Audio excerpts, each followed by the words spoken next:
Janasena party రాష్ట్ర ప్రధాన కార్యదర్శి బోనపైన శ్రీనివాస్ యాదవ్, జిల్లా అధ్యక్షులు కాది వెంకటేశ్వరరావు ఆధ్వర్యంలో గుంటూరు జనసేన పార్టీ పశ్చిమ నియోజకవర్గ కార్యాలయంలో మాజీ ముఖ్యమంత్రి వైఎస్ జగన్మోహన్ రెడ్డి ఓదార్పు యాత్ర విషయం గురించి మీడియా సమావేశంలో నిర్వహించారు.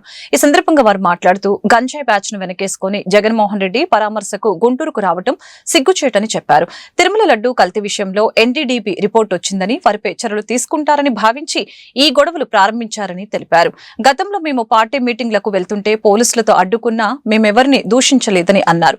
ఏ ప్రభుత్వం అధికారంలో ఉన్నా అధికారులు వారి పని వారు చేసుకుంటూ వెళ్తారని ఈ సందర్భంగా తెలిపారు. ఆడపిల్లల జోలికి వస్తే వారిని ఆడపిల్లల చేతనే దేహశుద్ధి చేస్తామని హెచ్చరించారు. జగన్ పరామర్శ యాత్ర వలన ట్రాఫిక్ కష్టాలతో ప్రజలు అల్లాడిపోయారని అన్నారు. జంగిల్ రాజ్ అనటాన్ని ప్రజలు స్వాగతించారని అన్నారు. వైఎస్ఆర్ కాంగ్రెస్ పార్టీ అధ్యక్షులు అయినటువంటి జగన్మోహన్ రెడ్డి గారు గుంటూరు పరామర్శ యాత్ర పేరుతో ఒక పరామర్శకు వచ్చారు. గతంలో కూడా చూసాం జగన్మోహన్ రెడ్డి గారి పరామర్శలు ఏ విధంగా ఉంటాయి. పరామర్శ యాత్రలకు వస్తే సభ్య సమాజం ఏ రకంగా ఇబ్బందులు పడుతుంది అనేది అందరికీ తెలుసు. కానీ ప్రజాస్వామ్యంలో ప్రజాస్వామ్యాన్ని గౌరవిద్దాము అనేటటువంటి కించిత్ భావన కూడా లేనటువంటి ఒక రాజకీయ పార్టీకి అధ్యక్షుడు, గతంలో ఈ రాష్ట్రానికి ముఖ్యమంత్రిగా చేసినటువంటి వ్యక్తి ప్రజాస్వామ్యం గురించి, రాజకీయ పార్టీల గురించి, ప్రస్తుతం ఉన్నటువంటి ఆ కూటమి ప్రభుత్వం గురించి ఎగతాళి చేయటం, గేలి చేయటం అంటే గురిగింజ సామెత గుర్తొస్తుంది. పరామర్శించేవాడు ఏ రకంగా రావాలి, అసలు అంతకంటే ముందు ఏ విషయంలో ఎందుకోసం పరామర్శ చేస్తున్నావు అది కూడా ఒకసారి ఆలోచించుకోవాలి. రాజకీయ నాయకుడు అంటే అన్నీ ఉండాలి. నీ నాయకులు, నీ కార్యకర్తలను నువ్వు కాపాడుకోవాలి. ఎట్ ద సేమ్ టైం ప్రజాస్వామ్యాన్ని కాపాడాలి. ఇక్కడ ప్రజాస్వామ్యాన్ని పాత్ర వేసినటువంటి ఒక వ్యక్తి కోసం నువ్వు వస్తూ ఎన్ని గంటలు తీసుకున్నావు టైం దానికోసం? ఖచ్చితంగా పరామర్శించు. రా, తాడేపల్లి నుంచి గుంటూరు రావడానికి ఒకవేళ ట్రాఫిక్ ఏమన్నా ఇబ్బంది అయినా కానీ 40 నుంచి 50 నిమిషాల్లో రావచ్చు. అలాంటిది నువ్వు ఎక్స్-సీఎం హోదాలో ఉన్నావు. నీకు మేము ఇప్పుడు ఇవాళ ఉన్నటువంటి ఉమ్మడి ప్రభుత్వం ప్రజాస్వామ్యాన్ని గౌరవించి నీకున్నటువంటి ప్రోటోకాల్ దృష్ట్యా ప్రోటోకాల్ కూడా కల్పిస్తున్నాం అంటే ఇంకొంచెం ముందు రావచ్చు. కానీ నిన్న నువ్వు చేసిందేంటి?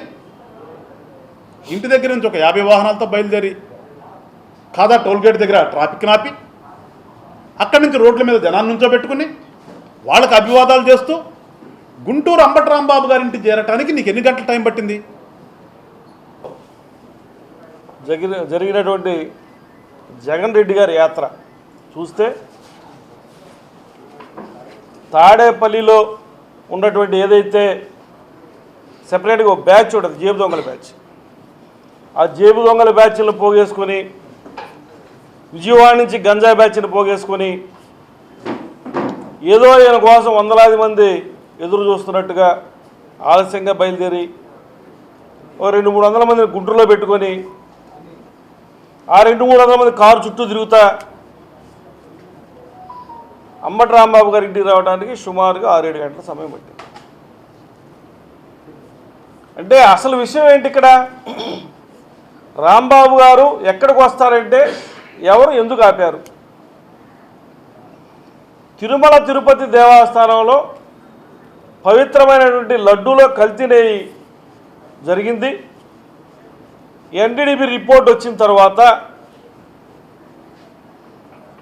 దాని గురించి ప్రభుత్వం చర్యలు తీసుకోబోతా ఉంది, ఒక కమిటీని ఏర్పాటు చేసని ఒక వార్త వచ్చింది. దానికి భయపడినటువంటి వైసీపీ నాయకులు దాన్ని ఎట్లయినా డైవర్ట్ చేయాలి, ఏదైనా డైవర్ట్ చేయాలి మనం అని రాష్ట్ర వ్యాప్తంగా వాళ్ళందరూ వెంకటేశ్వర స్వామి గుడిలో పూజలు చేయడానికి ప్రయత్నం చేశారు. ఎక్కడా కూడా వీరు గుడిలో పూజలకి ఎవరూ అడ్డంకి కాలేదు. కానీ ఇక్కడ అమ్మటి రాంబాబు గారు మాత్రం పూజలు చేసిన తర్వాత ఇంకొంచెం ఎక్కువగా అలజడి సృష్టించాలి, మా నాయకుడి కంటిలో పడాలి అని ఆయన అక్కడ ఉన్నటువంటి పరిస్థితిని ఉద్రిక్తంగా మార్చారు. ఎవరు కూడా మాట్లాడకూడనేటువంటి భాష మాట్లాడిన తర్వాత సహజంగానే అందరికీ కోపాలు వస్తూ ఉంటాయి. జరిగిన సంఘటన అది. మేము ఈ 2 రోజుల బట్టి సంఘటన జరిగిందని విశ్లేషిస్తే కల్తీ నెయ్యి వ్యవహారంలో పూర్తిగా జగన్మోహన్ రెడ్డి పాత్ర ఉందని చెప్పి మాకు అనుమానం వస్తూ ఉంది.